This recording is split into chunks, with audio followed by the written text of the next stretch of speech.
E aí pessoas? Tudo bem com vocês? Espero que sim.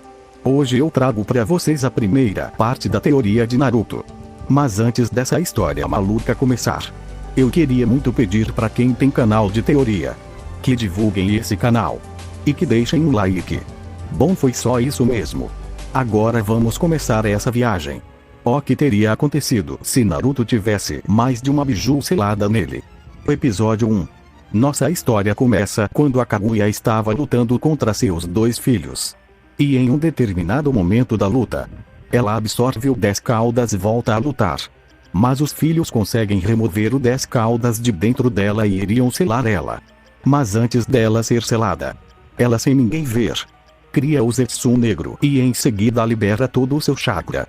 Que era tanto chakra que superava o poder do 10 caudas. Pois ela meio que tinha uma parte do chakra dele.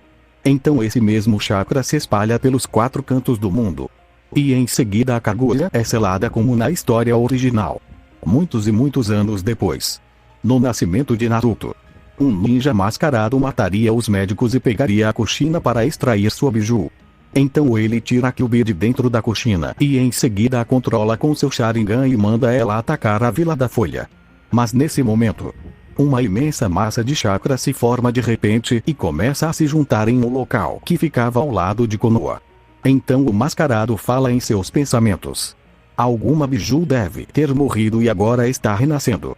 Mas nesse momento aparece um Minato e eles têm a mesma luta da história original. E enquanto eles lutavam, aquela imensa massa de chakra começa a tomar a forma de um monstro com a aparência de um coelho de pele branca como a neve, com um Byakugan em cada olho, o Rin Sharingan no meio da testa, e 10 longas caudas brancas. Observação: como o chakra que a Kaguya liberou tinha parte do chakra do 10 caudas, o chakra dela meio que se tornou o chakra de uma biju. E portanto em um certo momento da história esse chakra se juntaria em algum lugar e tomaria a forma de uma biju com características da Kaguya e do 10 caudas. Fim da observação. Então essa recém-formada biju, que eu vou chamar de Kyuubi mesmo, vai na direção da Kyuubi. E elas começam a brigar no meio da vila. Então chega o terceiro Hokage junto com um Uchiha de elite, que é um figurante qualquer. Então o terceiro e o figurante ficam lutando contra as duas bijus. Depois de algumas horas, o Minato pegou o Naruto e a Kushina e levou para perto das duas bijus. Que nesse momento as bijus estariam fracas devido a terem quase morrido durante a luta. Então quando o Minato iria fazer o jutsu do ceifeiro, o terceiro Hokage interrompe o Minato e convence ele a deixá-lo fazer o jutsu em seu lugar. Então o terceiro Hokage faz o jutsu e sela a Kyuubi no Naruto, que fica com a pele branca após o selamento. E em seguida o Minato iria fazer o jutsu e selar a Kyuubi na Kushina. Mas a Kyuubi, vendo que iria ser selada, tentaria fugir, mas seria presa pelas correntes de chakra da Kushina. Mas a Kyuubi consegue se soltar um pouco das correntes e estava prestes a acertar o Minato e a Kushina com sua garra. Mas o figurante entra na frente e salva eles, sendo perfurado pela garra. E em seguida ele faz o jutsu do ceifeiro e iria selar a Kyuubi na Kushina. Mas ele acaba errando o jutsu e a Kyuubi foi selada completamente no Naruto. Em seguida o Naruto abre os olhos. E em seu olho esquerdo estava o olho da Kyuubi e no direito estava com o Byakugan. E quando o Minato e a Kushina veem os olhos do Naruto, eles pensam que perderam seu filho. Então eles pegam o Naruto com muito desgosto. E se passa 5 anos e o Naruto estava sendo espancado por todos da vila, como todo dia.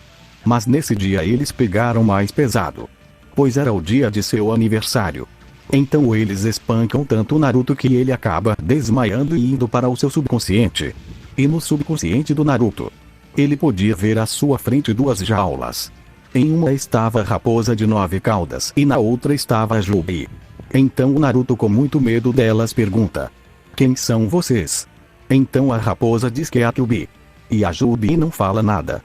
Então o Naruto pergunta o nome verdadeiro da raposa, pois ele sabia que Kyuubi era um apelido que as pessoas haviam dado a ela. Ela fica muito surpresa por alguém perguntar o nome dela. Então ela diz que seu nome é Kurama. E o Naruto faz a mesma pergunta para a outra biju. E ela só diz que não tem nome. Então o Naruto diz: posso te chamar de Kyuubi? E ela pergunta o porquê desse nome. E o Naruto diz que as bijus têm seus apelidos dados de acordo com o número de caudas que ela tiver. E como ela tem 10 caudas, o apelido dela seria Jubi. Então a Jubi fala: você pode me chamar do que quiser. Observação: aqui nessa história o Naruto é bem inteligente. Fim da observação. Então o Naruto conta a sua história para as bijus e sobre tudo o que ele sofreu na vila. E pergunta se elas podem treiná-lo para que ele fique mais forte e futuramente possa se vingar de seus pais. Então as bijus aceitam treiná-lo, mas dizem que ele teria que sair da vila para fazer um treinamento que duraria 10 anos. Então o Naruto concorda e vai para sua casa arrumar suas coisas para sair da vila. E quando ele chega em casa, ele é recebido com um chute no estômago dado pelo Minato. E o Minato fala: aonde você estava, seu demônio? Então o Naruto diz que estava sendo espancado por todos da vila sem motivo algum. Então o Minato e a Kushina espancam o Naruto até ficar de noite. Então o Naruto se levanta do meio de uma poça de sangue e diz em seus pensamentos: malditos!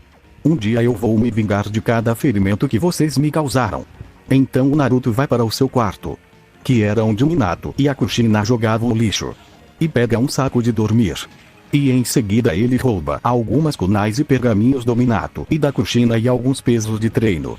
E em seguida ele escreve uma carta falando que ele fugiu da vila e que ele não estava sendo controlado pelas duas bestas de caudas. E que eles sempre espancaram o seu próprio filho.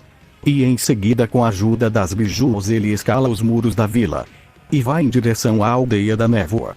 E no caminho ele treina seu corpo e alguns jutsus, como o Iraishin e o Rasengan. E também treinava mentalmente com as bijus. E depois de 3 semanas ele chega na aldeia da névoa. E ao chegar lá ele fala aos guardas que ele era um morador de rua. E que seus pais eram shinobis da Vila da Névoa e o treinaram desde muito pequeno. E que eles haviam morrido recentemente. Então eles levam Naruto até o Mizukage, que era o Yagura. Então ao chegar no escritório do Mizukage, ele dá a mesma explicação que deu aos guardas. E pergunta ao Mizukage se ele poderia morar na vila dele. Então o Yagura sente o chakra da Kurama no Naruto e permite que ele more na vila. Yagura em seus pensamentos: ótimo! Tomara que esse garoto vire um Anbu algum dia, para que eu possa usá-lo como arma. Mas mal sabia ele que o Naruto tinha ouvido o seu pensamento. Essa é uma das habilidades da Jubi. Ela consegue ouvir os pensamentos das pessoas e animais que estão próximos a ela. E então Naruto fala em seus pensamentos: eu vou virar um Anbu da névoa sangrenta. E futuramente ficarei conhecido pelo mundo todo como o Anbu mais cruel e sanguinário das 5 grandes nações. Mas nunca serei usado como arma. Então no dia seguinte o Naruto foi até a floresta da aldeia da névoa e começa a coletar várias frutas.